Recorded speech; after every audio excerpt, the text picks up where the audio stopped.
अस्सलाम वालेकुम फ्रेंड्स, मेरा नाम है इमरान और मैं वेलकम करता हूं आपको अपने YouTube channel Etawah lovebird information पे। दोस्तों, आज की जो वीडियो होने वाली है वो एक न्यू फैंसियर के लिए होने वाली है कि हम लोग ब्रीडिंग टाइम पे जो मतलब छोटी छोटी गलतियां कर देते हैं और उनकी वजह से हम लोगों को जो ब्रीडिंग सीजन होता है वो पूरा ख़राब चला जाता है। तो आज हम लोग उन्हीं टॉपिक पे बात करेंगे कि जो हम लोग छोटी छोटी दो चार गलतियां कर देते हैं जिनसे हमारे बर्ड जो होते हैं वो ख़राब हो जाते हैं, और क्या रीज़न होता है कि मतलब हम लोग के बर्ड क्यों ख़राब हो जाते हैं। क्योंकि हम लोग बड़ी मेहनत से बर्ड को पूरे ऑफ सीजन में 4-5 महीने रख के उसको तैयार करते हैं, अच्छा सीड मिक्स खिलाते हैं और फ्रूट्स वेजिटेबल खिलाते हैं ताकि ब्रीडिंग सीजन पे हमारा जो बर्ड है वो अच्छे से हमको ब्रीड दे सके। तो आज हम लोग उसी टॉपिक पे बात करेंगे। तो पहले देखिए आते हैं कि पहला जो मेन टॉपिक होता है, तो पहला पॉइंट ये है कि जो न्यू फैंसियर होते हैं वो ये समझते हैं कि हम अपने बर्ड को जितना अच्छा और जितना ज़्यादा देंगे हमारा बर्ड उतनी जल्दी और उतना ज़्यादा ब्रीड करेगा। तो इस चक्कर में वो मतलब हमेशा उसको कैल्शियम तरीके तरीके की कैल्शियम मल्टीविटामिन्स और ब्रीड कराने के लिए दवा और मतलब हाई क्वालिटी में सीड मिक्स दे देते हैं। जिस तरीके से मतलब सीड मिक्स तो इतना नुकसान नहीं करेगा बर्ड को, लेकिन हाई क्वांटिटी में जब आप उसको क्या कहते हैं कैल्शियम और मल्टीविटामिन दे देते हैं, उसके बाद जो बर्ड होता है ना वो धीरे धीरे आपका सीप में चला जाता है। वो उसको फ़ायदा करने की बजाय वो उसको उल्टा नुकसान करने लगती है चीज़। आप किसी भी चीज़ का ओवरडोज जब आप बर्ड को दे दोगे तो आपको जो वो बर्ड है वो नुकसान की मतलब नुकसान ही होगा उसका, वो फ़ायदा नहीं करेगी उसको। क्योंकि जितना उसको बर्ड को चाहिए रहता है उतना तो वो खा लेता है, लेकिन जब वो एक्स्ट्रा उस चीज़ को लेता है तो फिर बर्ड मोशन में चला जाता है, मोशन के बाद फिर बर्ड वो सीप में चला जाता है, और सीप में जाने के बाद बर्ड का कुछ पता नहीं रहता कि ये कब एक्सपायर हो जाएगा या कब क्या हो जाएगा। ब्रीड तो वो नहीं करेगा, जाहिर सी बात है कि वो ब्रीड कभी नहीं करेगा जब तक वो सीप में रहेगा, या रिकवर भी बहुत मुश्किल से होता है जो सीप में बर्ड चला जाता है। और दूसरी चीज़ कि सबसे दूसरी मतलब दूसरे पॉइंट पे अगर बात करें तो न्यू फैंसियर सबसे बड़ा जो उनके मन में वहम ये होता है कि जो ब्रीडर होते हैं उनके पास ब्रीडिंग फार्मूला होता है। तो देखिए दोस्तों, आपको ये आपका जो वहम है ये आपको निकालना पड़ेगा कि किसी तरीके का कोई ब्रीडिंग फार्मूला नहीं होता दोस्तों। केवल हम लोग जो है बस ये है कि जो भी ब्रीडिंग रखते हैं या पेयर रखते हैं हम लोग केवल दाना पानी रखते हैं, जो सबको डाइट देते हैं वही मेनली नॉर्मल डाइट उनको भी मिलती है, बस उन पर इतना ध्यान नहीं देते, जिसकी वजह से हम लोग जो होते हैं बर्ड क्या कहते हैं ब्रीड कर जाते हैं। और जो न्यू फैंसियर होते हैं वो सबसे बड़ी गलती ये करते हैं कि क्या कहते हैं उनको ब्रीडिंग फार्मूला क्या होता है ब्रीडरों के पास, उनके पास बर्ड ब्रीड करता है, हमारे पास बर्ड ब्रीड नहीं करता। आपको सबसे बड़ा क्या काम करना है, आपको पेशेंस रखना है। क्योंकि आप कोई भी बर्ड लाके उसको आप केज में रख के भूल जाओ, आप कोई भी बर्ड लाओ उसको केज में डालो भूल जाओ, और उसके बाद केवल उसका दाना पानी करते रहो। अगर आपका पेयर अच्छे से सेट हो जाएगा केज में, अगर आप डिस्टर्ब नहीं करोगे तो वो विदिन 1 मंथ या 2 मंथ में आपको रिज़ल्ट भी दे देगा।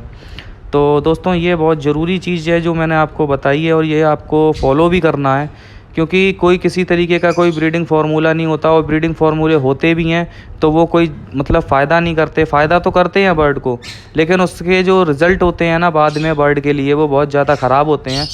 तो इसीलिए मैं आपसे ये कहूँगा कि किसी तरीके का कोई ब्रीडिंग फार्मूला आप यूज़ ना करें। मार्केट में बहुत तरीके के ब्रीडिंग फार्मूला आते हैं। अब आप मैं छोटा सा एक मतलब बात बताता हूँ आपको, शायद आपको समझ में आए कि आपकी बॉडी है, अब आप अपने आप को देखिए और अपने आप को मतलब ये सोचिए कि हम कितना रोज़ मल्टीविटामिन ले रहे हैं और कितनी कैल्शियम ले रहे हैं। हम कोई ऐसा टॉनिक नहीं पी रहे या ऐसा कोई सिरप नहीं खा रहे पी रहे कि जिससे हम लोगों को मतलब मल्टीविटामिन या कैल्शियम मिल सके। तो वही दोस्तों, आप सोचिए कि हम बर्ड इतना छोटा सा परिंदा है और उसको हम इतनी हाई क्वालिटी हाई मतलब क्वांटिटी में मल्टीविटामिन और कैल्शियम देंगे तो उसका क्या होगा।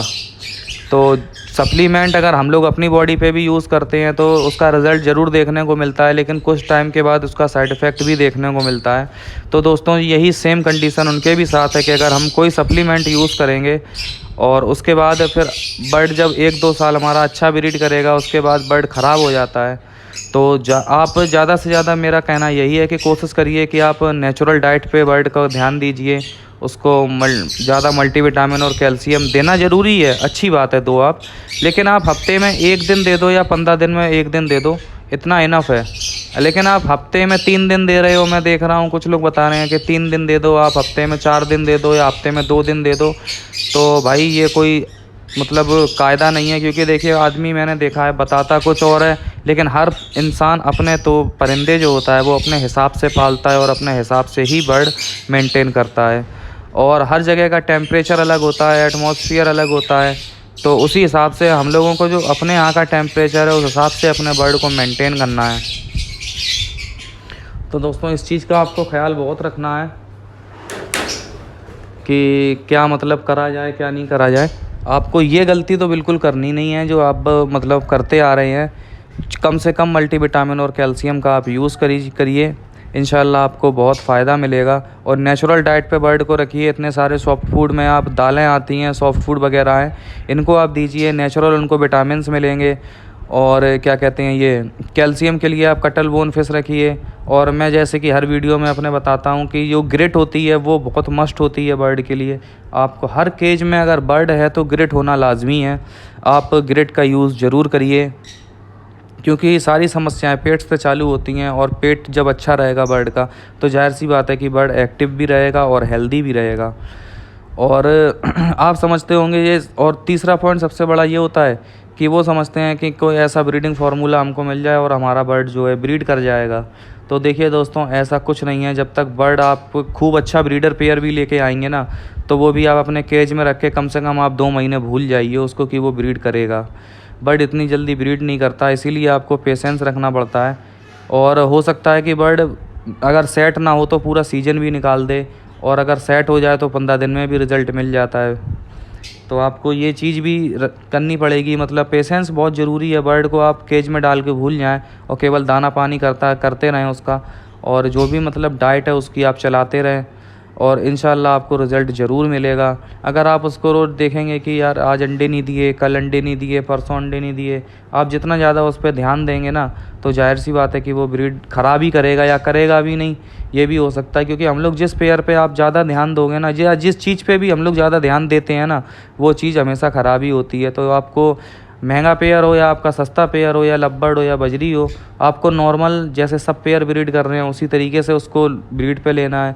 ये नहीं है कि आपने उसके अंडे लालच के मारे दौड़ा दिए दूसरे के नीचे या वो कर दिया, तो ये भी बहुत गलत बात है। क्योंकि आप मतलब मैंने अभी तक किसी वीडियो में ये नहीं ना दिखाया होगा ना करा होगा। हाँ, बच्चे ज़रूर मैं कर देता हूँ कि अगर बच्चे निकल आए हैं, अगर किसी वो चाहे सस्ता हो चाहे महंगा हो, किसी के नीचे अगर एक बच्चा है तो मैं उस बच्चे को ज़रूर उठा के किसी दूसरे के नीचे शिफ्ट कर देता हूँ। लेकिन मैं ये नहीं करता कि मैंने अंडे उठा के किसी दूसरे के नीचे फोस्टर कर दिए हूँ। क्योंकि देखिए जो सर्किल होता है ना, जो नेचुरल सर्किल है, आप उससे छेड़खानी जितना करेंगे ना आपको उतना ही नुकसान है। और उतने ही टाइम के लिए आपका जो आप समझते हैं कि फिर हमारी जल्दी ब्रीड आ जाएगी, तो आप थोड़े से लालच के लिए अपने पेयर जो होता है, पेयर का जो सर्किल होता है, माइंड जो होता है उसका डिस्टर्ब हो जाता है, और वो 1 साल के बाद ब्रीड बहुत कम कर देगा, या हो सकता है कि करे ही ना ब्रीड, और वही ब्रीडर फिर उस पेयर को बेच देते हैं। तो दोस्तों आपको ऐसा नहीं करना है। तो ये कुछ छोटे छोटे पॉइंट हैं जो आपको बहुत मतलब ख्याल रखना है इन चीज़ों का, कि ऐसी गलतियाँ ना हों और आपको अच्छी ब्रीड मिले। और बॉक्स वगैरह सब लग गए हैं और अंडे आना भी चालू हो गए हैं। तो मैं भी यही दुआ करूँगा कि आपके यहाँ भी दोस्तों बहुत अच्छी ब्रीड आए। और वीडियो पसंद आई हो तो वीडियो को लाइक ज़रूर करें और चैनल को सब्सक्राइब करना ना भूलें। मिलेंगे फिर किसी नेक्स्ट वीडियो में अच्छे से टॉपिक के साथ। तब तक के लिए इजाज़त दीजिए। अल्लाह हाफिज़।